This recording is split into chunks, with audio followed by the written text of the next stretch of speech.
This is WHRO News. I'm Gina Gamboni. Today, we are continuing a series called At a Crossroads.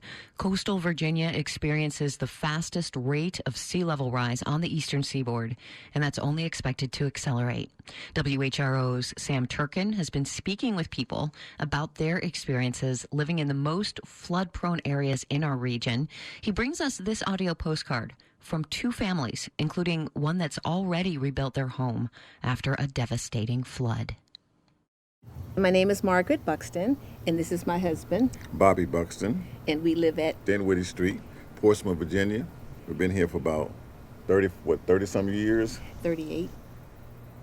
My name is Mark Chork. I live at Messick Road, Poquoson, Virginia. Moved out here in 1986.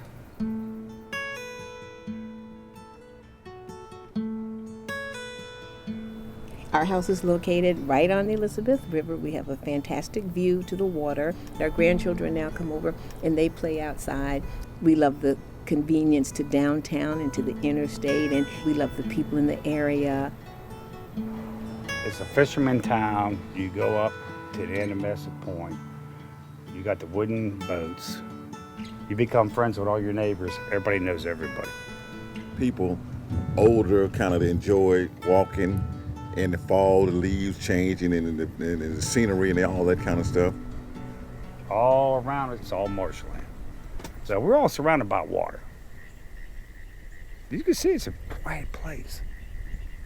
You hear owls hooting at nighttime out here. It's marvelous. I mean, they'll be over there and they'll be over here and they'll be talking to each other. I hoot at them. And it seems like they hoot back. I go, whoo, and they'll be like, whoo, whoo, you know.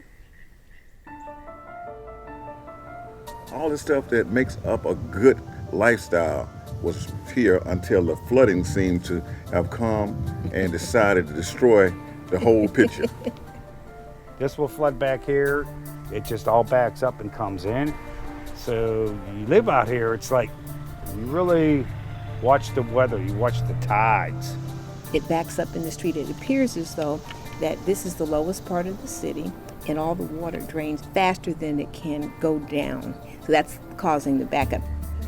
I've been standing in my garage when a northeaster comes through, and I could see the water coming across the street. And I'm like, oh, here it comes. And then it starts trickling in. There's nothing you could do. It's been in the house at least 3 times. We've had to replace floors, carpet, all of that. And in addition to that, it damages the foundation. It keeps the ground wet. In 38 years, we probably have spent close to $270,000 in repairs. Flood insurance on this piece of property went from $4,000 a year to almost $13,000 a year. I've lost 3 cars. I had 2 that was damaged. A couple of friends have lost their cars in front of the house. We were sitting there like, oh my gosh, you didn't know it was, I didn't even know it was flooding. And didn't even know it was raining. And when you look outside, the car's underwater. It's like walking on glass because you got all these hurricanes out there. Isabel was bad. Oh, Isabel. Isabel was the worst. It got as high as a chain link fence. There was boats floating down the street. This area was underwater for about 3 days. That's what it just sit there. It didn't go out to the bay. It smelled. The house was built in 1917. I was remodeling it for 18 years. I just was in the process of putting a new porch on. I always wanted a front porch, you know what I mean, to sit on. But when all the water got in the house, the floor caved into the center of the house. So it was not feasible to rebuild the house. We had it tore down. It was devastating. So I thought about it a while. I said, you know what, though? I guess we'll stay because of our neighbors. We got such a great relationship, so that's why we stayed here. Matter of fact, I think I was the first house that was built after Isabel.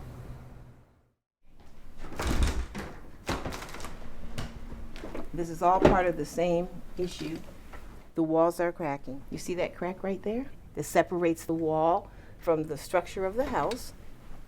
This part of the house is sinking. So the house is going down this way, so it's causing the whole house to tilt in that direction. because the ground is always wet. If we don't do something, it's going to continue, and we will not have a livable property. Been here for years, and I'm just tired of it. Me and my wife are getting up in age. The kids are grown up, you know, they left the house. That's why I'm in the process now of fixing the house up. I'm painting the decks and everything, and I'm going to put it on the market. It's been for sale.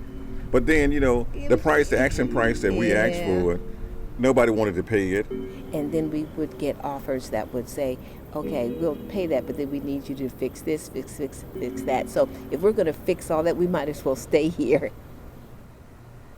Later on in the future, what are they going to do with this? You lose, right? One day there's going to be water here, and you're not going to be able to live here unless you get by boat. Because this global warming, it's serious.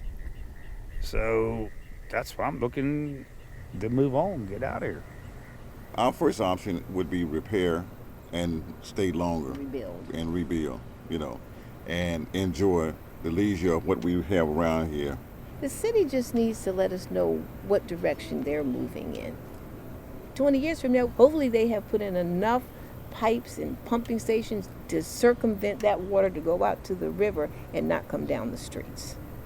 If going forward it may not be that, then we would have to consider probably selling it at some point through the years.